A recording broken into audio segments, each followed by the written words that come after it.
আপনার কি কখনো কখনো নিজেকে খুব বন্দি মনে হয়? কি একটা আবদ্ধতায় যেন আপনার জীবন বন্দী।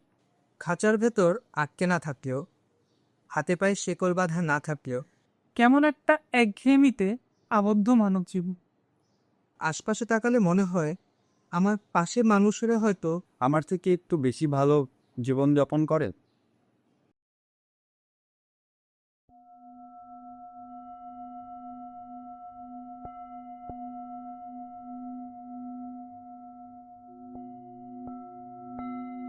মাহবুবুর রহমানের টুইন ভিডিও আর্টটি দেখলে আমাদের মাথায়ও এরকম শত শত প্রশ্ন মাথাচাড়া দিয়ে ওঠে। প্রায় 2 দশকেরও বেশি সময় ধরে মাহবুবুর রহমান নিজের শিল্পকর্মের ভেতর দিয়ে তুলে ধরছেন সমাজ, আমাদের মানব জীবন, দ্বৈততা, পশ্চিমা সংস্কৃতি বা আধুনিকতার যে একটা ছাপ আমাদের এই পুরো সমাজের উপর, তার চিত্র। এরই ধারাবাহিকতায় এই ভিডিওটা দেখেও আমার মনে হয়েছে যে আমরা যে এরকম পশ্চিমা সংস্কৃতিকে এক ধরনের অনুকরণ করার চেষ্টা করি প্রায় প্রায় আমাদের দৈনন্দিন জীবনে থেকে শুরু করে সামাজিক জীবনে হোক, কিছু কিছু ক্ষেত্রে ধর্মীয় বা এর থেকেও বেশি হয়তো শিক্ষাগত জীবন, যেই কোনো ধরনের জীবনে আমাদের এক ধরনের প্রবণতা আছে যে আমরা পশ্চিমা বিশ্বকে অনুকরণ করব, কিন্তু দেখা যায় আমাদের সংস্কৃতির সাথে তাদের সংস্কৃতির ফারাকটা অনেক বড়। এই জন্য আমরা প্রায়ই মিলতে পারি না। দেখা যায় এরকম এই ভিডিওতে যেমন একজন মানুষ ঢুকে, তাকে দেখে আরেকজন মানুষ ঢুকে, কিন্তু একজন বের হয়ে যায়, আরেকজন কিন্তু বের হতে পারে না, আটকে যায়। এরকমভাবে হয়তো কিছু কিছু সময় পশ্চিমাদের সংস্কৃতি কিন্তু অসম্ভব দ্রুত গতিতে বাড়ে। ওরা একটা জায়গা থেকে আরেকটা জায়গায় খুব ফাস্ট চলে যেতে পারে। ওদের সমাজ পরিবর্তনটাও কিন্তু আমাদের থেকে অনেক বেশি প্রগতিশীল। কিন্তু আমাদের সমাজটা কিন্তু এমন না, আমাদের ভেতরটাও এমন না। আমরা খুব স্থিতিশীল একটা জাতি। আমরা ধীরস্থর পছন্দ করি। দেখা যায় আমরা এক জায়গায় ঢুকতে যতটা সহজে ঢুকি, বের হতে তত সহজে পারি না। মাহবুবুর রহমান তার চিত্রকর্মের মাধ্যমে একজন সামাজিক ডাক্তারের ভূমিকাও পালন করে।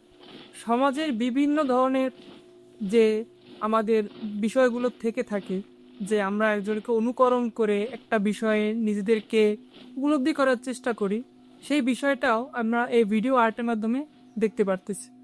এখানে আমরা দেখছি যে একজনকে অনুকরণ করে একজন তার পিছু পিছু একটা পথে তাকে অনুসরণ করার চেষ্টা করতেছে, কিন্তু প্রথম ব্যক্তিটি তার মতো করে বেরিয়ে যেতে পারলেও দ্বিতীয় ব্যক্তিটি সেই আবদ্ধতা থেকে বেরিয়ে আসতে পারেনি।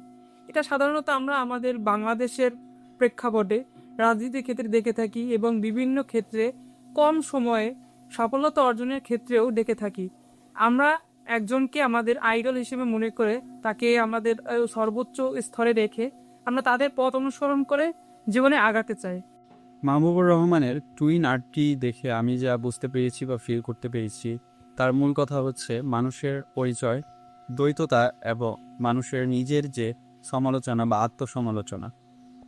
এই যে দ্বৈততা, এই দ্বৈততা বলতে আসলে উনি বোঝানোর চেষ্টা করেছেন বা আমি নিজে যেটা ইন্টারপ্রেট করতে পেরেছি তা হচ্ছে পৃথিবীর প্রত্যেকটা মানুষই তার ঘরে একরকম এক আচরণ করেন এবং বাইরে আরেক আচরণ করেন। সেটা নানা প্রয়োজনের তাগিদে করতে হয় জীবিকা নির্বাহের জন্য বা এই পৃথিবীতে সার্ভাইভ করার জন্য আমাদেরকে প্রতিনিয়ত এক প্রকারের অভিনয় করে যেতে হয়, বা যেগুলোকে আমরা মাঝে মাঝে ডুয়াল পার্সোনালিটি বলেও চিনে থাকি।